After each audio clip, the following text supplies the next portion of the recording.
নমস্কার সবাইকে আমার চ্যানেলে স্বাগত। এবং আমার চ্যানেলটিকে যতজন ফলো করেছো, তো সবাই জানো যে এটা ড্রয়িং চ্যানেল নামেই তো তোমরা সবাই জানো। কিন্তু আমি আজ একটা নতুন কিছু চেষ্টা করছি। আমি আজ একটা গল্প পড়ে শোনাচ্ছি, তো তোমরা শুনে বলো কেমন লেগেছে, এবং প্লিজ কমেন্টে জানিয়ে তোমাদের ভালো লাগলে আমি আরও চেষ্টা করব এরকম। তো গল্পটা হচ্ছে লোহার বিস্কুট। আর লেখক শরদিন্দু বন্দ্যোপাধ্যায়ের সম্বন্ধে তো তোমাদেরকে বেশি কিছু জানাতে হবে না। এই গল্পটা আশা করি তোমরা কোথাও না কোথাও পড়েছো এবং বিভিন্ন জায়গায় বিভিন্ন অডিও মাধ্যমে শুনেও থাকবে। শুরু হচ্ছে লোহার বিস্কুট। কমলবাবু বললেন, আমি পাড়াতেই থাকি, হিন্দুস্তান পার্কের কিনারায়। আপনাকে অনেকবার দেখেছি, আলাপ করবার ইচ্ছে হয়েছে, কিন্তু সাহস হয়নি। আজ একটা সূত্র পেয়েছি, তাই ভাবলাম এই ছোটই আলাপটি করে নিই। আমার জীবনে একটি ছোট সমস্যা এসেছে। সমস্যা? বোমকে সিগারেটের কৌটো এগিয়ে দিয়ে বলল, বলুন বলুন, অনেকদিন ও বস্তুর মুখ দর্শন করিনি। গ্রীষ্মের একটি রবিবার সকালে ব্যোমকেশের কেয়াতলার বাড়িতে বসে কথা হচ্ছিল। কমলবাবুর চেহারাটি নাড়ুগোপালের মতো, কিন্তু মুখের ভাব টপটপে বুদ্ধি সমৃদ্ধ। তিনি হাসি মুখে একটি সিগারেট নিয়ে ধরালেন, তারপর গল্প আরম্ভ করলেন। আমার নাম কমল কৃষ্ণ দাস।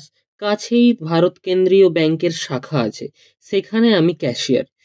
1.5 বছর আগে পুরুলিয়া থেকে বদলি হয়ে এখানে এসেছি। কলকাতায় এসেই মুশকিলে পড়লাম, কোথাও বাসা খুঁজে পাই না। শেষ পর্যন্ত একটি লোক তার বাড়ির নিচের তলায় একটি ঘর ছেড়ে দিল। ফ্যামিলি আনা হলো না। স্ত্রী আর মেয়েকে পুরুলিয়ায় রেখে একলা বাসায় উঠলাম। বাড়িওয়ালার নাম অক্ষয় মণ্ডল। বাড়িটি দোতলা, নিচের তলায় একটি ঘর, উপরে দুটি। যাতায়াতের রাস্তা আলাদা। অক্ষয় মণ্ডল দোতলার একতলাতে থাকে, কিন্তু তার কাছে লোকজনের যাতায়াত আছে, মিষ্টিভাষী লোক। কিন্তু কি কাজ করে বুঝতে পারলাম না। মাঝে মাঝে আমার ঘরে এসে গপ্পসপ্প করতো, কিন্তু আমাকে কোনোদিনও দোতলায় ডাকতো না। পড়শিদের সঙ্গেও যাতায়াত ছিল না। আমাদের ব্যাংকে ওর একটা চালু খাতা ছিল। যাই হোক, এইভাবে মাস তিনেক কাটার পর হঠাৎ একদিন একটা ছুটির দিনে আমার অফিসের একজন সহকর্মী বন্ধুর বাড়িতে রাত্রে নেমন্তন্ন ছিল। ফিরতে রাত হয়ে গেল। বাসায় ফিরে দেখি অক্ষয় মণ্ডল দোতলা থেকে নেমে এসে সিঁড়ির দরজায় তালা লাগাচ্ছে। তার পায়ের দুপাশে দুটি সুটকেস। বললাম, এ কি, এত রাত্রে কোথায় চললেন? আমায় দেখে অক্ষয় মণ্ডল কেমন হকচকিয়ে গেল। তারপর সুটকেস দুটো দু হাতে নিয়ে আমার কাছে এসে দাঁড়ালো। একটু গাঢ় গলায় বলল, কমলবাবু, আমাকে হঠাৎ বাইরে যেতে হচ্ছে, কবে ফিরবো কিছু ঠিক নেই। দেখলাম তার চোখ দুটো লাল হয়ে রয়েছে। বললাম, সে কি, কোথায় যাচ্ছেন? তার মুখে হাসির মতো একটু ভাব ফুটে উঠল। সে বলল, অনেক দূর, আচ্ছা চলি। আমি আবার অবাক হয়ে দাঁড়িয়ে রইলাম। সে কয়েক পা এগিয়ে থমকে দাঁড়ালো। তারপর ফিরে এসে বলল, কমলবাবু, আপনি সজ্জন, ব্যাংকে চাকরি করেন।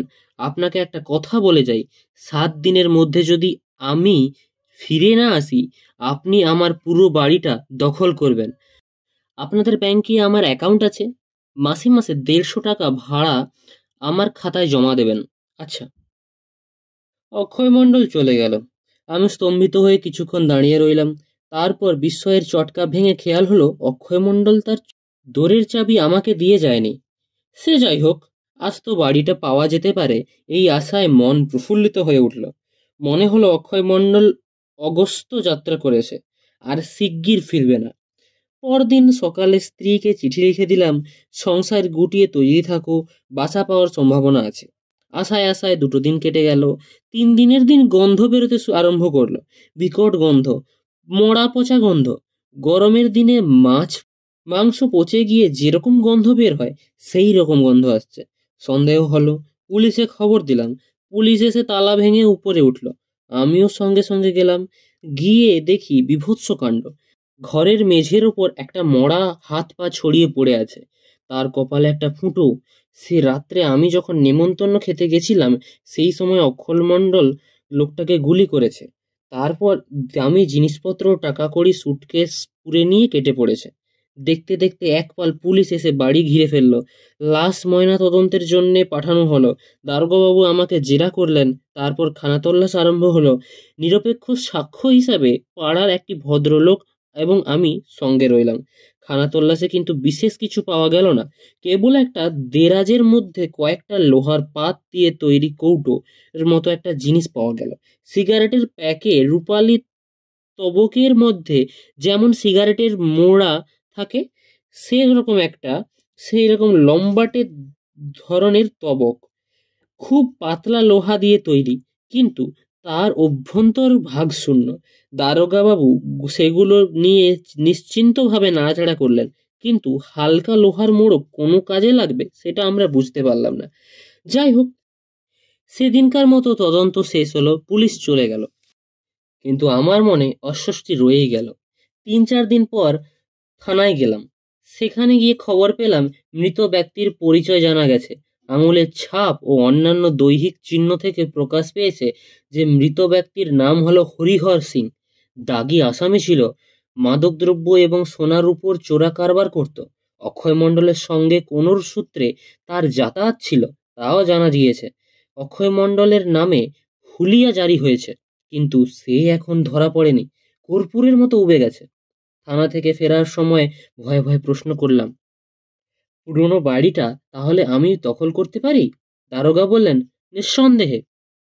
আসামি যখন ফেরার হবার আগে আপনাকে তার বাড়ির হেফাজতে রেখে গেছে, তখন আপনি থাকবেন বই কি।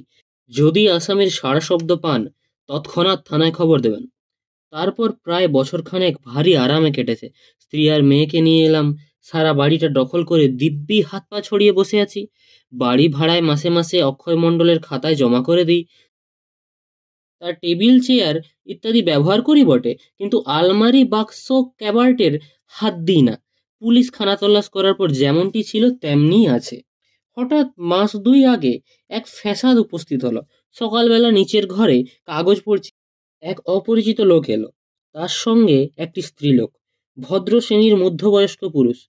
স্ত্রীলোকটি সধবা।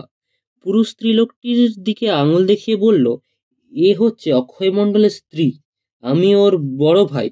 এতদিন আমি ওকে পুষেছি, কিন্তু আমার আর পোষবার ক্ষমতা নেই।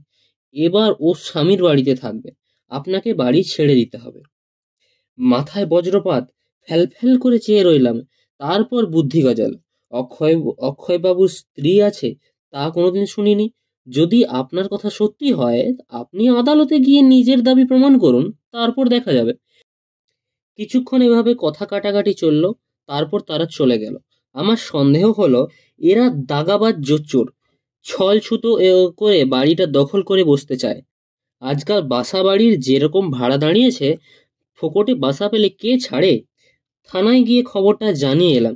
দারোগাবাবু বললেন, অক্ষয় মণ্ডলের স্ত্রী আছে কিনা আমাদের জানা নেই। যাই হোক, যদি আবার আসে ছল ছুতো করে থানায় নিয়ে আসবেন, আমরাও বাড়ির ওপর নজর রাখবো। আমার পিস্তল আছে, তাছাড়া একটা কুকুর পুষেছি, হিংস্র পাহাড়ি কুকুর, নাম ভুটো। আমার হাতে ছাড়া কারুর হাতে খায় না।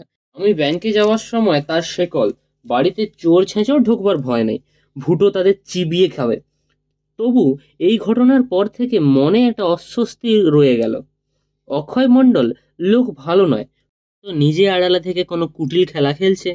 দিন 10 পরে একখানা বেনামি চিঠি পেলাম, পাড়া ছেড়ে চলে যাও, নইলে বিপদে পড়বে। পাড়া মানেই বাড়ি। থানায় গিয়ে চিঠিটা দেখালাম। দারোগাবাবু বললেন, চেপে বসে থাকুন মশাই, নড়বেন না, আপনার বাসার ওপর পাহারা বাড়িয়ে দিচ্ছি। তারপর থেকে এই 1.5 মাস আর কেউ আসেনি, উড়ো চিঠিও পাঠায়নি। এখন বেশ নিরাপদ বোধ হয়েছে, কিন্তু একটি সমস্যার উদ্ভব হয়েছে। এই সমস্যা সমাধানের জন্যই আপনার কাছে আসা। দারোগাবাবুর কাছে যেতে পারতাম, কিন্তু তিনি হয়তো এমন উপদেশ দিতেন যা আমার পছন্দ হতো না। ব্যাপারটা এই, ব্যাংক থেকে আমার 1 মাসের ছুটি পাওনা রয়েছে। আমার স্ত্রীর অনেকদিন থেকেই তীর্থে যাওয়ার ইচ্ছে, হরিদ্বার, ঋষিকেশ এইসব। ব্যাংকে একটি সহকর্মীও আমার সঙ্গেই ছুটি নিয়ে কুন্ডু স্পেশালে বেড়াতে বেরোচ্ছেন। আমাকেও তিনি সঙ্গে যাবার জন্যেই চাপাচাপি করছেন। দল বেঁধে গেলে অনেক সুবিধা হয়। আমার স্ত্রী খুব উৎসাহিত হয়ে উঠেছেন, আমার উৎসাহ কম নয়, কিন্তু যেতে হলে বাড়িতে তালা বন্ধ করে যেতে হবে। ভুটোকে মাসখানেকের জন্য একটা ক্যানেলে ভর্তি করে দিতে হবে, বাড়িটা অরক্ষিত থাকবে। মনে করুন, এই ফাঁকে অক্ষয় মণ্ডলের বউ মানে ওর স্ত্রীটা যদি তালা ভেঙে বাড়িতে ঢুকে বাড়ি দখল করে বসে, আমি কি করব? অক্ষয় মণ্ডলের মৌখিক অনুমতি ছাড়া আমার দেবার কোনো হক নেই। তবে আমি দখলে আছি, আমাকে বেদখল করতে হলে ওদের আদালতে যেতে হবে। কিন্তু ওরা যদি দখল নিয়ে বসে, আমি কোথায় যাব? এই আমার সমস্যা, নিতান্তই ঘরোয়া সমস্যা, আপনার নিরীক্ষার উপযুক্ত নয়। তবু রদ দেখা কলা বেচা দুই হবে, এই মতলবে আপনার কাছে এসেছি। এখন বলুন, বাড়িখানি রেখে আমাদের তীর্থযাত্রা করা উচিত হবে কি না? ব্যোমকেশ খানিকক্ষণ গালে হাত দিয়ে বসে রইল। শেষে বলল, আপনাদের তীর্থযাত্রা বাধা দিলে পাপ হবে যে, আবার বাড়িটা বেহাত হয়ে যাও বাঞ্ছনীয় নয়। আপনার জানাশোনার মধ্যে কোনো মজবুত লোক কি কেউ নেই যাদের বাড়িতে বসিয়ে তীর্থযাত্রা করতে পারেন? কই, সেরকম কাউকে তো দেখছি না। সকলেরই বাসা আছে, যাদের নেই তাদেরকে বসাতে সাহস হয় না। শেষে খাল কেটে কুমির আনবো? তাহলে চলুন আপনার বাসাটা দেখে আসি। ব্যোমকেশ উঠে দাঁড়ালো। কমলবাবু উৎফুল্ল চোখে তাকালেন। এবং যাবেন? কি সৌভাগ্য! চলুন চলুন, বেশি দূরে নয়। একটু বসুন। বেশি দূর না হলেও রোদ বেশ কড়া, একটা ছাতা নিয়ে আসি। ব্যোমকেশ ভিতরে গিয়ে ছাতা নিয়ে এলো। ছাতাটি ব্যোমকেশের প্রিয় ছাতা, অতিশয় জীর্ণ, লোহার ব্যাট এবং কামানিতে মরচে পড়েছে, কাপড় বিবর্ণ এবং বহু ছিদ্রযুক্ত। এই ছাতা মাথায় দিয়ে রাস্তায় বেরোলে নিজে অদৃশ্য থেকে সন্দেহভাজন ব্যক্তির অনুসরণ করা যায়। ফুটো দিয়ে বাইরের লোককে দেখা যায়, কিন্তু বাইরের লোক ছাতাধারীর মুখ দেখতে পায় না। সত্যান্বেষীর উপযুক্ত ছাতা বটে। চলুন। কমলবাবুর বাসায় ব্যোমকেশের বাড়ি থেকে মিনিট পাঁচেকের রাস্তা। মাঝে মাঝে এ পথ দিয়ে যাবার সময় বাড়িটি ব্যোমকেশের চোখে পড়েছে। ছোট দোতলা বাড়ি, কিন্তু একটি বিশেষত্বের জন্য দৃষ্টি আকর্ষণ করে। সমস্ত ছাদ লোহার ডান্ডার ছতরি দিয়ে ঢাকা। যেমন প্রকাণ্ড লোহার খাঁচা, বাইরে থেকে কোনো মতেই ছাদে ওঠা সম্ভব নয়। ছাতা মুড়ে ব্যোমকেশ বাড়িতে ঢুকলো। কমলবাবু প্রথমে তাকে নিচের তলার বসার ঘরে নিয়ে গেলেন। সেখানে একটি শতরঞ্জি ঢাকা তক্তপোষ ও দুটি ক্যাম্বিসের চেয়ার ছাড়া আর বিশেষ কিছু নেই। ব্যোমকেশ ঘরের চারিদিকে চোখ ফেরালো। সে যেন একটা সূত্র খুঁজছে, কিন্তু এই নগ্নপ্রায় ঘরে কোনো অঙ্গুলি নির্দেশ পাওয়া গেল না। সে বলল, নিচের তলায় আর একটা ঘর আছে না? আছে। ঘরটা অক্ষয় মণ্ডলের আমলে ব্যবহার করা হতো। আমি ওটাকে রান্নাঘর করেছি। বুঝলেন? দরকার নেই। আপনার স্ত্রী বোধহয় এখন রান্না বান্না করছে। চলুন ওপর তলাটা ধরা যাক। চলুন। ঘরের লাগোয়া একটা সরু বারান্দার শেষে উপরে ওঠার সিঁড়ি। সিঁড়ি মাথায় দরজা। দরজার মাথার ওপরকার দেওয়ালে ঘোড়ার খুরের নালের মতো লোহার একটা জিনিস তৈরি। তিনটে পিরেকের মাঝে মাঝে আটকানো রয়েছে। ব্যোমকেশ সেই দিকে কিছুক্ষণ তাকিয়ে থেকে ছাতা তুলে ওই দিকে নির্দেশ করে বলল, ওটা কি? ওটা ঘোড়ার নাল। বিলেতি কুসংস্কার অনুযায়ী দোরের মাথায় ঘোড়ার নাল টাঙিয়ে রাখলে নাকি অনেক টাকা হয়। ব্যোমকেশের ছাতার ডগায় ঘোড়ার নালে আটকে গিয়েছিল। সেই টানে সেটাকে ছাড়িয়ে দিয়ে বলল, এটা কি আপনি লাগিয়েছেন নাকি? না, অক্ষয় মণ্ডলের আমল থেকে আছে। ব্যোমকেশ ঘোড়ার নালের দিকে তাকিয়ে কেমন একটা স্বপ্নাচ্ছন্ন হয়ে পড়ল। কমলবাবু ডাকলেন, ভেতরে আসুন। ঘরের ভিতর কমলবাবু 10 বছরের মেয়ে মেঝেয় মাদুর পেতে বসে লেখাপড়া করছিল। তার কাছে মাদুরের বাইরে একটা ভীষণ দর্শন কুকুর থাবা পেতে বসেছিল। ব্যোমকেশের পানে মণিহীন নীলাভ চোখ তুলে চাইল। কমলবাবু বললেন, খুঁকু, যাও তোমার মাকে গিয়ে চা তৈরি করতে বলো, আর কিছু ভাজাভুজি। ব্যোমকেশ একটু আপত্তি করলো, কিন্তু কমলবাবু শুনল না। খুঁকু নিচে চলে গেল, ভুঁটো সঙ্গে সঙ্গে গেল। অতঃপর ব্যোমকেশ ঘরটি চক্ষু দিয়ে সমীক্ষা করলো। বলল, এ ঘরে অক্ষয় মণ্ডলের কোনো আসবাবপত্র আছে? কমলবাবু বলল, ছিল, আমি পাশের ঘরে নিয়ে গেছি। খাট এবং একটা দেরাজওয়ালা টেবিল, এই যা। পাশের ঘরটি অপেক্ষাকৃত বড়। জানলায় একটি খাট, অন্য কোণ টেবিল। ব্যোমকেশ টেবিলের কাছে গিয়ে বলল, এই যে পুলিশের খানা তল্লাশে লোহার মোড়ক পাওয়া গিয়েছিল, সেগুলি কি পুলিশ নিয়ে গেছে? একটা মোড়ক পুলিশ নিয়ে গেছে বই কি, বাকিগুলো দেরাজে আছে। কমলবাবু নিচের দিকের একটা দেরাজ খুলে বললেন, এই যে। দেরাজের পিছন দিকে একটা মোড়ক পড়েছিল। ব্যোমকেশ একটা বের করে মোড়ক নেড়ে চেড়ে দেখল। আকৃতি প্রকৃতি সিগারেটের প্যাকেটের অভ্যন্তরস্থ স্তবকের মতোই বটে। সেটা রেখে দিয়ে সে হাসি মুখে বলল, ভারী মজার জিনিস তো। এর ভেতর গোটা 2 বিস্কুট রেখে সুতো দিয়ে বেঁধে দিলে নিশ্চিন্ত। এবার ছাদটা দেখে আসা যাক। ছাদে কিন্তু কিছু নেই। তা হোক, শূন্যতাই হয়তো অব্যর্থ হয়ে উঠতে পারে। তাহলে আসুন। ছাদে সত্যিই কিছু নেই। লোহার ঘেরাটোপ ঢাকা ছাদটা বাঘের শূন্য খাঁচার মতো দাঁড়িয়েছিল। এক কোণে উঁচু পাদপীঠের ওপর লাল রঙের লোহার চৌবাচ্চা। এই চৌবাচ্চা থেকে বাড়িতে কলের জল সরবরাহ হয়। ব্যোমকেশ ছাদের চারিদিকে সন্ধিৎসুভাবে পরিক্রম করে বলল, ছাদটা আপনারা ব্যবহার করেন না? কমলাবাবু বললেন, বেশি গরম পড়লে ছাদে এসে শুই। বেশ নিরাপদ জায়গা। চোর ঢুকবে সে উপায় নেই। হুম, চলুন। নিচে নেমে এলে পর খুঁকু এসে বলল, বাবা, বসার ঘরে চা দিয়েছি। নিচের তলার ঘরে পাঁপড় ভাজা এবং গরম বেগুনি সহযোগে চা পান করতে করতে ব্যোমকেশ বলল, থানায় যে দারোগাবাবুর সাথে আপনার যাতায়াত, তার নাম কি? কমলবাবু বললেন, তার নাম রাখাল সরকার। ব্যোমকেশ মুচকি হাসল। চা শেষ করে সে ছাতা উঠিয়ে দাঁড়ালো। আচ্ছা, আজ উঠি তাহলে। কমলবাবু বললেন, কিন্তু আমাদের তীর্থযাত্রার কি হবে? যাওয়া উচিত হবে কি? কিছু বললেন না তো? নিশ্চয়ই তীর্থযাত্রা করবেন। কবে থেকে ছুটি আপনার? সামনের শনিবার থেকে। তাহলে আর দেরি করবেন না, টিকিট কেটে ফেলুন। কোনো ভয় নেই, আপনার বাসা বেদখল হবে না। আমি জামিন রইলুম। আচ্ছা, চলি। এ, তাই নাকি? ধন্যবাদ ব্যোমকেশ বাবু। চলুন, আপনাকে বাড়ি পৌঁছে দিয়ে আসি। ব্যোমকেশ বলল, তার আর দরকার হবে না। আমি এখন থানায় যাব। রাখালের সঙ্গে ষড়যন্ত্র করতে হবে। শনিবার সকালে কমলবাবু বাসা থেকে পুলিশ পাহারা তুলে নেওয়া হলো। কমলবাবু ভুটোকে একটা ক্যানেলে রেখে এলেন। পুলিশ ছাড়াও অন্য একটি পক্ষ বাসার উপর নজর রেখেছিল, তারা সব লক্ষ্য করল। বিকেলবেলা কমলবাবু তার স্ত্রী, মেয়ে এবং পোঁটলা পুটলি নিয়ে বাসার চাবি লাগিয়ে চলে গেলেন। যাবার পথে থানায় রাখালবাবুকে চাবি দিয়ে গেলেন ঘরের। খিড়কির দোর ভেজিয়ে রেখে এসেছি এবং বলে এলেন, এখন আমার বরাত এবং আপনাদের হাত যশ। একটু দেখবেন মশাই, সারাদিন বাড়িটা শূন্য পড়ে রইল। রাত্রি আন্দাজ 8:30টার সময় ব্যোমকেশকে নিয়ে রাখালবাবু কমলবাবুর বাসার দিকে এগোলেন। দুজনের পকেটেই পিস্তল এবং বৈদ্যুতিক টর্চ। সরেজমিনে আগে থাকতেই দেখা ছিল।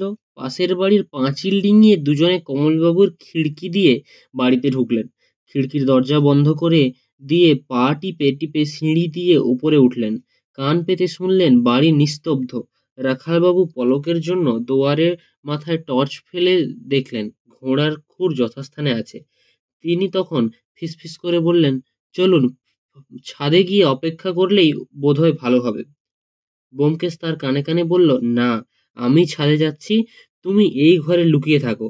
দুজনেই ছাদে গেলে চোরের দোর এদিকে থেকে বন্ধ করা যাবে না, আসামির সন্দেহ হবে। বেশ, আপনি ছাদে গিয়ে লুকিয়ে থাকুন, আমি দোর বন্ধ করে দিচ্ছি। ব্যোমকেশ ছাদে উঠে গেল। রাখালবাবু দরজায় হুড়কি লাগিয়ে নেমে এলেন। অনেকক্ষণ অপেক্ষা করতে করতে ঠিক নেই কি হবে কি না হবে। এমনকি আসামি আজ নাও আসতে পারে।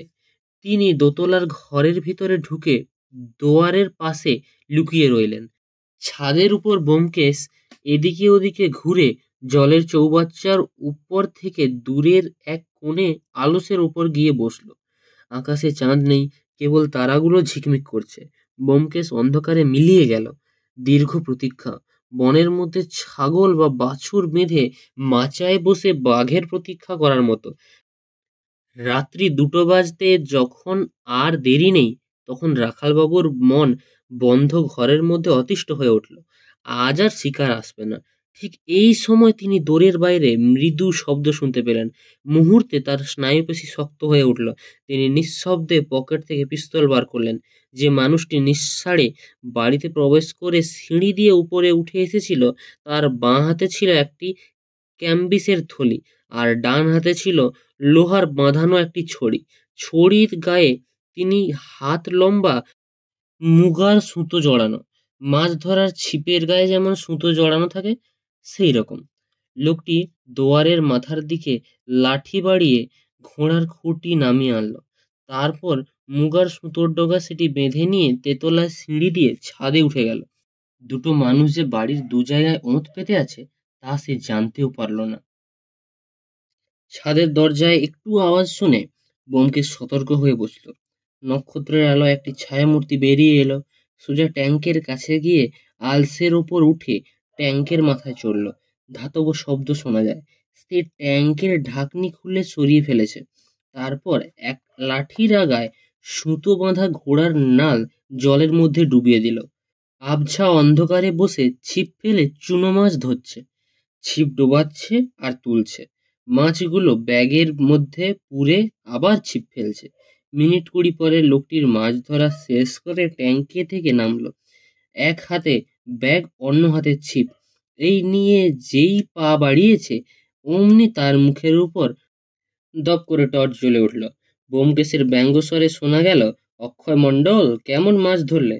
অক্ষয় মণ্ডলের পরনে খাকি প্যান্ট ও হাফ শার্ট, কালো মুস্কো চেহারা। সে বিস্ফোরিত চোখে চেয়ে আস্তে আস্তে থলিটি নামিয়ে ক্ষিপ্তবেগে পকেটে হাত দিল। সঙ্গে সঙ্গে ব্যোমকেশের টর্চটি গদার মতো অক্ষয় মণ্ডলের চোয়ালে লাগলো এবং অক্ষয় মণ্ডল ছাদের উপর চিতিয়ে পড়ল। রাখালবাবু নিচে থেকে উঠে এসেছিলেন।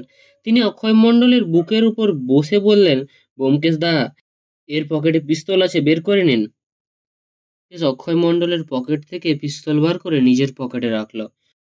রাখালবাবু আসামির হাতে হাতকড়া পরিয়ে বললেন, অক্ষয় মণ্ডল, হরিহর সিংহের খুন করার অপরাধে তোমাকে গ্রেপ্তার করলাম। ব্যোমকেশ অক্ষয় মণ্ডলের থলি থেকে কয়েকটা ভিজে লোহার প্যাকেট বের করে তার উপর টর্চের আলো ফেলল। বাহ, এ যা ভেবেছিলাম তাই। লোহার মড়কের মধ্যে চকচকে বিদেশি সোনার বিস্কুট। পরদিন সকালবেলা সত্যবতী ব্যোমকেশকে বলল, ভালো চাও তো বলো, কোথায় রাত কাটালে? ব্যোমকেশ কাতর স্বরে বলল, দোহাই ধর্মাবতার, রাখাল সাক্ষী, আমি কোনো কুকার্যে করিনি। শুঁড়ির সাক্ষী মাতাল, গল্পটা বলবে? বলবো বলবো, আর এক পেয়ালা গরম চা দিতে হবে কিন্তু। এক পেয়ালা চা খেয়ে রাত জাগার গ্লানি কাটেনি। সত্যবতী আর এক পেয়ালা কড়া চা এনে ব্যোমকেশের সামনে চেয়ারে বসলো। এবার বলো, টর্চটা ভাঙলে কি করে বাপু? মারামারি করেছিলে? ব্যোমকেশ বলল, মারামারি নয়, শুধু মারা। চায়ে একটি চুমুক দিয়ে সে বলতে আরম্ভ করলো, অক্ষয় মণ্ডল সোনার চোরা কারবার করে অনেক টাকা করেছিল। নিজের প্রয়োজন অনুযায়ী ভদ্রপাড়ায় একটি বাড়ি করেছিল। বাড়ির ছাদে লোহার ভান্ডার ছত্রি দিয়ে এমনভাবে মুড়ে রেখেছিল যে ওদিক দিয়ে বাড়ির ঢোকার কোনো পথ ছিল না। ছাদটাকে নিরাপদ করার তার বিশেষ দরকার ছিল। অক্ষয় মণ্ডলের পেশা ভারতবর্ষের বাইরে থেকে যেসব চোরাই সোনা আসে তাই সংগ্রহ করা এবং সুযোগ মতো বাজারে ছাড়া। সে বাড়িতে সোনা রাখতো, কিন্তু লোহার সিন্ধুকে নয়। সে সোনা রাখার একটা বিচিত্র কৌশল বের করেছিল। অক্ষয় মণ্ডল বাড়ির একতলায় থাকতো। তার স্ত্রী আছে কিনা এখনো জানা যায়নি। সে পাড়ার লোকের সঙ্গে বেশি মেলামেশা করতো না, কিন্তু পাছে পড়শিরা কিছু সন্দেহ করে তাই কমল দাস নামে একটি ভদ্রলোককে নিচের তলার একটি ঘর ভাড়ায় দিয়েছিল। বাজারে সোনা ছাড়বার জন্য সে কয়েকজন লোক রেখেছিল। তাদের মধ্যে একজন হরিহর সিং বোধ হয় অক্ষয় মণ্ডলকে ফাঁকি দিচ্ছিল। একদিন দুজনে ঝগড়া করলো। রাগের মাথায় অক্ষয় মণ্ডল হরিহর সিংহকে খুন করে। তারপর মাথা ঠান্ডা করে ভাবনা হলো, মরাটা নিয়ে কি করবে? একলা মানুষ, ভদ্র পাড়া, এই পাড়া থেকে মরা পাচার সহজ হবে না। সে ঠিক করলো, মরা থাক, বাড়িতে যা সোনা আছে তাই নিয়ে নিজে ডুব মারবে। কিন্তু সব সোনা নিয়ে যেতে পারবে না। সোনা ধাতুটা বিলক্ষণ ভারী, লোহার চেয়েও ভারী। তোমরা স্ত্রী জাতিরা সারা গায়ে সোনার গয়না বয়ে বেড়াও, কিন্তু সোনার ভার কত বুঝতে পারো না। 10 হাত কাপড়ের কাছা নেই। আচ্ছা আচ্ছা, হয়েছে, তারপর বলো, সত্যবতী বলল। অক্ষয় মণ্ডল ডুব মারবার বেশ কিছুদিন পর লাশ বেরোলো। পুলিশ এলো, কিন্তু খুনের কিনারা হলো না। অক্ষয় মণ্ডল খুন করেছে তাতে সন্দেহ নেই, কিন্তু সে নিরুদ্দেশ। কমলবাবু সারা বাড়িটা দখল করে বসলেন। অক্ষয় মণ্ডল নিশ্চয় কলকাতাতেই কোথাও লুকিয়ে ছিল। কয়েকদিন সে চুপচাপ রইল, কিন্তু বাড়িতে যে সোনা লুকিয়ে আছে সেগুলো সে সরাতে পারেনি। সেগুলো উদ্ধার করতে হবে। কাজটি সহজ নয়। কমলবাবুর স্ত্রী এবং মেয়ে সর্বদা বাড়িতে থাকে। তাছাড়া একটা ভয়ঙ্কর হিংস্র কুকুর আছে। অক্ষয় মণ্ডল ভেবে চিনতে এক ফন্দি বার করলো। একটি স্ত্রীলোককে বউ সাজিয়ে এবং একটা পেটোয়া লোককে তার ভাই সাজিয়ে অক্ষয় মণ্ডল কমলবাবুর কাছে পাঠালো। বউকে বাড়ি ছেড়ে দিতে হবে। অক্ষয় মণ্ডল ফেরারি খুনি হতে পারে, কিন্তু তার বউ তো কোনো অপরাধ করেনি। কমলবাবু কিন্তু শুনলেন না, তাদের হাঁকিয়ে দিলেন। অক্ষয় মণ্ডল তখন বেনামে চিঠি লিখে ভয় দেখালেন, কিন্তু তাতেও কোনো ফল হলো না। কমলবাবু নড়লেন না। অক্ষয় মণ্ডল তখন অন্য রাস্তা ধরল। আমার বিশ্বাস ব্যাংকের যে সহকর্মীটি কমলবাবুকে তীর্থে যাবার জন্য ভেজাচ্ছিলেন, তার সঙ্গে অক্ষয় মণ্ডলের যোগাযোগ আছে। 2-4 দিনের জন্যেও যদি কমলবাবুকে সপরিবার বাড়ি থেকে তফাত করা যায়, তাহলেই অক্ষয় মণ্ডলের কার্যসিদ্ধি হবে। কাজটা যে বেশ গুছিয়ে এনেছিল, কিন্তু একটা কারণে কমলবাবু খটকা লাগলো। বাড়ি যদি বেদখল হয়ে যায়। তিনি আমার কাছে পরামর্শ নিতে এলেন। আমি গল্পটা শোনার পর আমার সন্দেহ হলো বাড়িটার ওপর। তারপর বাড়িতে গেলাম। দেখাই যাক। অকুস্থলে গেলে অনেক ইশারা ইঙ্গিত পাওয়া যায়। গেলাম বাড়িতে। কড়া দোর ছিল, তাই ছাতা নিয়ে গিয়েছিলাম।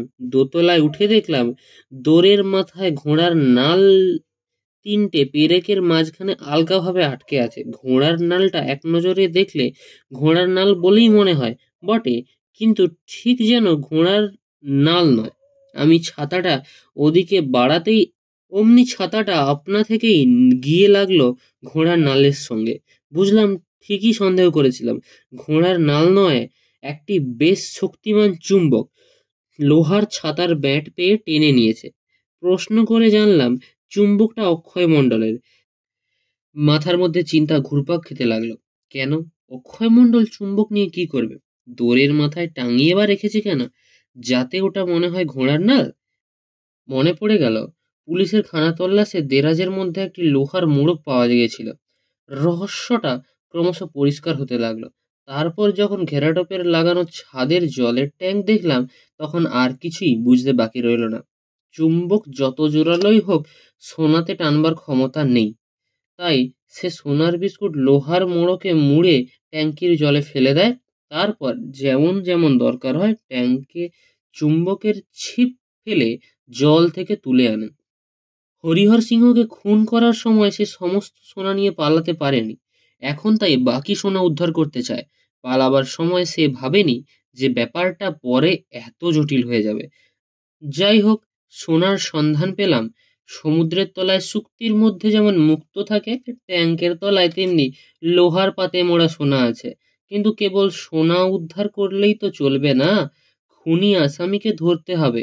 আমি কমলবাবুকে বললাম, আপনি সপরিবারে তীর্থযাত্রা করুন। তারপর রাখালের সঙ্গে পরামর্শ করে ফাঁদ পাতার ব্যবস্থা করলাম। কাল সকালে কমলবাবুর তীর্থযাত্রা করলেন। বাড়ির ওপর অক্ষয় মণ্ডলের নজর রেখেছিল। সে জানতে পারল রাস্তা সাফ। কাল সন্ধ্যের পর আমি আর রাখাল গিয়ে বাড়িতে আড্ডা গাড়লাম। কাল যে অক্ষয় মণ্ডল আসবে এতটা আশা করিনি। তবু পাহারা দিতে হবে, বলা তো যায় না। রাত্রি 2টোর সময় শিকার ফাঁদে পা দিল। তারপর এ আর কি, টর্চের এক ঘায়ে ধরাশায়ী। সত্যবতী ক্ষীণ কণ্ঠে প্রশ্ন করল, কত সোনা পাওয়া গেল? সিগারেট ধরিয়ে ব্যোমকেশ বলল, 57টি লোহার মোড়ক, প্রত্যেকটি মোড়কের মধ্যে 2টি করে বিস্কুট, প্রত্যেকটি বিস্কুটের ওজন প্রায় 50 গ্রাম। কত দাম হয় হিসেব করে দেখো। সত্যবতী কেবল একটি নিঃশ্বাস ফেলল।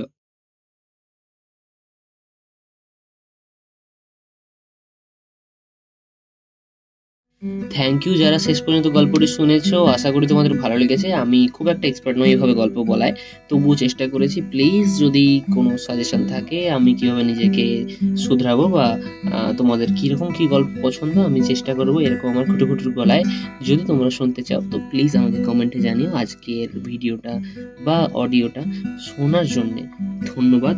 এবং শেষ পর্যন্ত যদি শুনে থাকো, আমি জানি আমার অনেক ভুল হয়েছে এবং ব্যাকগ্রাউন্ডের আওয়াজ খুব একটা ভালো নয় এবং সেটাও খুব একটা ভালো নয়, মোবাইলে রেকর্ড করছি, কিন্তু তবু আমার তরফ থেকে এই ছোট চেষ্টা এই ছোট শিল্পীর জন্য। তো তোমরা যদি ভালো লাগে প্লিজ প্লিজ কমেন্টে জানিয়ে খুব খুব আমার উপকার হয়। এবং যারা নতুন ভুল করে চলে এসেছো চ্যানেলে, প্লিজ সাবস্ক্রাইব করে নাও। এবং আমি চেষ্টা করছি নিজেকে ইমপ্রুভ করার, যদি হয়ে যায় তো খুবই ভালো। তোমাদের পাশে থাকলে আমি আরও খুশি হব। তো সাবস্ক্রাইবার এখন যা আছে তার থেকে একটু বাড়বে তুমি যদি সাবস্ক্রাইব করো। এভরি সিঙ্গেল সাবস্ক্রাইবার কাউন্টস, এবং প্রত্যেকটা কমেন্ট আমি নিজে পড়ি এবং উত্তর দিই। আর এটা তো ড্রয়িংয়ের চ্যানেল, তো তোমরা ড্রয়িংয়ের ভিডিও কি চাও, কীভাবে ড্রয়িং করলে তুমি খুশি হবে, বিশেষ করে কী টপিকের উপরে করলে বা কীভাবে করলে তোমাদের ভালো লাগবে, সেটা যদি জানো আমি ড্রয়িংয়ের ভিডিও সেইভাবেই করব। এবং ঠিক আছে, আজকের ভিডিওটা এখানেই শেষ করলাম, আজকের অডিওটা অ্যাকচুয়ালি। পরের ভিডিওতে আবার দেখা হবে এবং কিছু নতুন ড্রয়িং নিয়ে এবং যদি পারি গল্প নিয়ে আসবো। প্লিজ সাবস্ক্রাইব করে নিও। টাটা।